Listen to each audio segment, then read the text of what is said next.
Dois volantes do Grêmio podem sair do clube a qualquer momento, Lucas Silva e Fernando Henrique. Vou falar disso agora neste vídeo, né? São dois jogadores da mesma posição, dois volantes, porém um jovem, um já mais experiente, são casos distintos, realidades diferentes, mas antes de falar dos volantes, ainda quero resgatar um pouco uma frase que o Romildo disse na reapresentação do clube, né? Eu fiz um vídeo inteiro falando dessa reapresentação melancólica, mas eu estava lembrando de uma frase que ele disse assim que passou batido ali por mim na hora, mas depois eu fiquei pensando, cara, como isso é significativo, como é emblemático, né?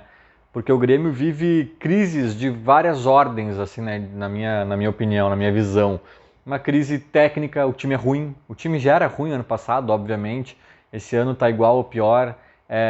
Crises institucionais, crises de tudo que é ordem, né? E eu acho que essa crise institucional, ela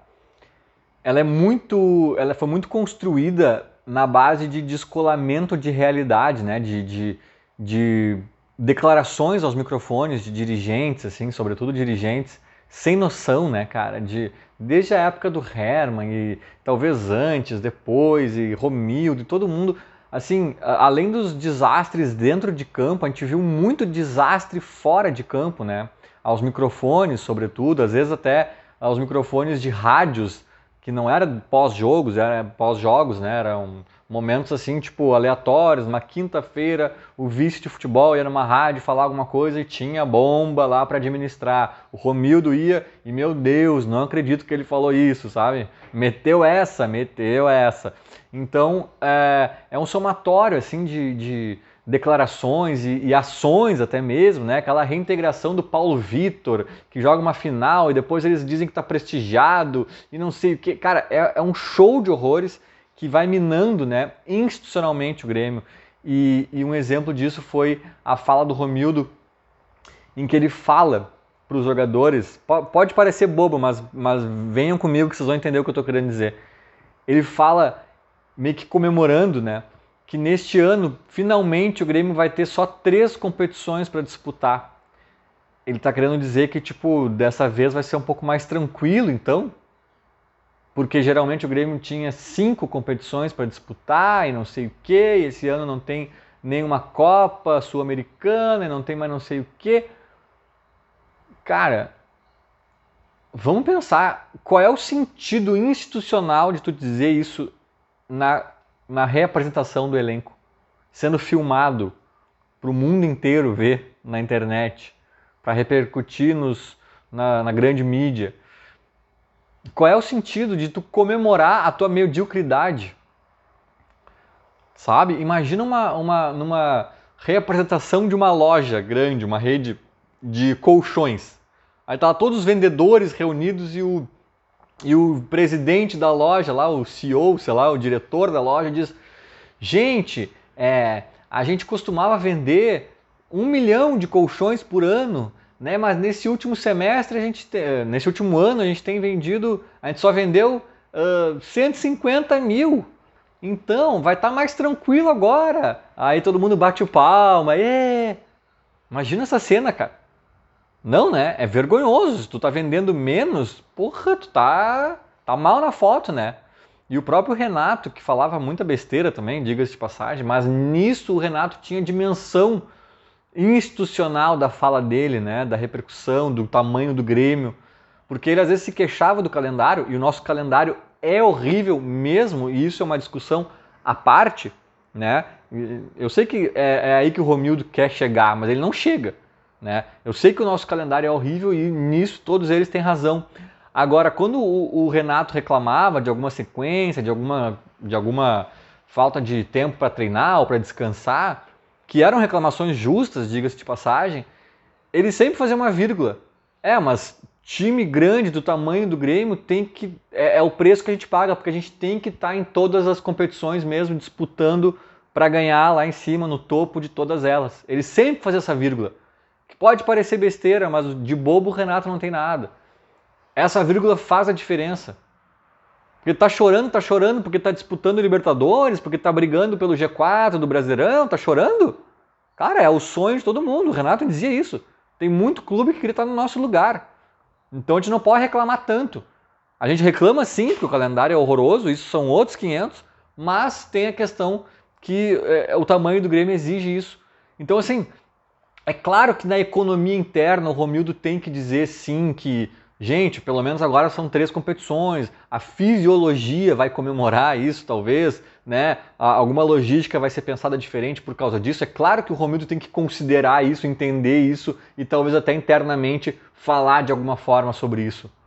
Mas ali naquela coletiva de representação, de motivação, qual é o sentido, cara? Dizer, galera, esse ano vai ser mais tranquilo. Não, não vai ser, Romildo. Tu não entendeu ainda que tu tá na Série B. Esse ano é um dos anos de maior pressão da história do Grêmio. Essa frase não faz nenhum sentido, cara. Tem que dizer, olha, temos competições aí pela frente dificílimas, não precisa nem dizer o número de competições para não ficar constrangedor dizer que são apenas 3 no ano inteiro. Temos competições dificílimas pela frente, nós vamos ter que dar nosso sangue, mas a gente confia em vocês e blá blá blá, sabe? É muito bizarro, cara. Pensando assim, agora separadamente, né, dessa frase, desse trecho, assim, é muito bizarro e diz muito sobre a desconexão com a realidade, que às vezes a gente fala do Douglas Costa, mas, cara, vem de cima. Vem de cima, vem do topo, né? É muito bizarro. Dito isso, 2 volantes do Grêmio com propostas do exterior. O jovem Pedro Henrique, que mal e mal teve chances no Grêmio, né? Tem propostas daquelas Arábia lá, daqueles al-Ali, não sei o que, Alpargatas, enfim, aqueles alguma coisa, Al-Nasser, não é o Al-Nasser, é outros ali, e me esqueci agora o nome de ambos, mas esses caras têm grana, né? E o Lucas Silva, não sei exatamente para onde iria, mas já é um cara mais rodado, mais experiente. Essa passagem dele pelo Real Madrid, querendo ou não, né, bem sucedida ou não, gera uma grife para ele. É um cara que eu achava um pouco pesado em dado momento, parece que ele entrou em forma e ele até acaba o ano bem como titular e talvez como um dos nomes menos detestáveis daquele time que era detestável, né, de 2021. Ele é um dos caras que estava meio que se salvando ali naquela reta final, sobretudo. Então, assim, cara, o que eu vou dizer sobre ambos, né? O que eu já disse sobre todo mundo que sai do Grêmio. Sobre até o próprio Diego Souza eu falei isso. Eu falei assim, cara, eu não sonho com o Diego Souza com 37 anos, com mais de 100 quilos, sendo a nossa resposta de centroavância para um ano tão delicado e importante como esse. Mas sabendo que a nossa direção é a nossa direção e prevendo quem eles podem contratar, já que eles já faziam muita besteira tendo dinheiro e agora eles estão com esse discurso aí de contenção total e blá blá blá, por um lado, até fico feliz que o Diego Souza fique, sabe? Então, eu acho que isso vale para quase todos os nomes, né? Quase. Alguns, tipo Léo Pereira, Luiz Fernando, esses caras aí tem que sair mesmo e não tem nem debate. Mas tem outros, e eu acho que esses 2 volantes se enquadram nessa categoria, que tem uma qualidade ali que a gente pensa assim, cara, ninguém vai chorar abraçado se eles saírem. Mas será que vão repor a altura? Ou será que essas saídas vão significar perda de qualidade no time? Né? Então eu já tendo a achar que é mais pela perda de qualidade e torço para que eles fiquem, sinceramente. E em saindo um deles, né, que eu acho que talvez seja a tendência, até porque o Grêmio quer enxugar folha, quer fazer dinheiro. No caso do Lucas Silva, que ganha uns 300, 400 mil por mês, parece, seria mais no caso de enxugar a folha, e no caso do Fernando Henrique, que é jovem, seria mais o caso de fazer caixa, né, com a venda. Então, tanto num caso quanto no outro, o Grêmio daria uma respirada, e eu, via de regra, torceria para o Lucas Silva sair. E a gente ficar com o jovem, porque eu acho que o jovem, antes de nos dar caixa, ele tem que nos dar futebol, ele tem que nos dar ganhos desportivos, né? Só que dessa vez eu não sei se eu não penso o contrário, sabe?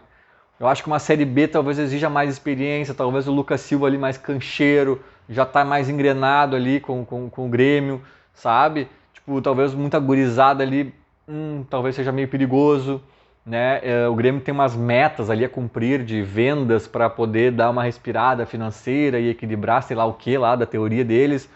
E com essa venda do Fernando Henrique aí talvez já andasse boa parte desse caminho, né? Então talvez até se desesperassem menos para tentar desovar o Ferreira ou sei lá mais quem, que podem ser importantes também no time ali, né? Então, sei lá, cara, eu nas condições normais torceria para que ambos ficassem e numas condições mais normais ainda, que é de Série A e tudo mais, se fosse para sair um, eu torceria para que o Lucas Silva saísse, mas a coisa do Grêmio tá tão diferente, tão atravessada, tão atípica, e as nossas perspectivas de contratações, assim, né, pelo que a gente já tem visto aí dessa pequena amostragem, e pelos discursos deles de grana, de não sei o que, né, e pelo desconhecimento futebolístico geral ali, que ninguém tem criatividade, ninguém tem carta na manga, ninguém faz nada, é só bucha, enfim, por todo esse histórico e por tudo que a gente está vendo, eu ficaria com o Lucas Silva, sabe? Eu acho que dificilmente, eu acho que ele vai ser titular durante o ano, se ele ficar, e eu acho que dificilmente eles vão conseguir repor alguém à altura, né? Um cara que é experiente, mas não é velho. Até eu ia olhar a idade dele antes de abrir esse vídeo aqui, acabei esquecendo, mas eu chutaria que ele tem uns 29, alguma coisa assim, talvez 30, talvez 28, mas acho que para 30 mais, assim. Então é um cara que é novo ainda, né? É experiente, mas novo ainda. Então tem um gás ainda, uma lenha para queimar e talvez seja importante. Vamos acompanhar, né? Agora, se ambos saírem, eles vão ter que contratar. E aí não adianta, se eles vão ter que contratar alguém com salário menor e não sei o que, vai ser quem, né? Vai ser quem? Eis a questão, então, por isso, por mais que o salário do Lucas seja alto, talvez eu ainda torça para que ele fique. O que vocês acham? Comentem aí, vamos acompanhar. Feito, era mais ou menos isso. Falou, abraço.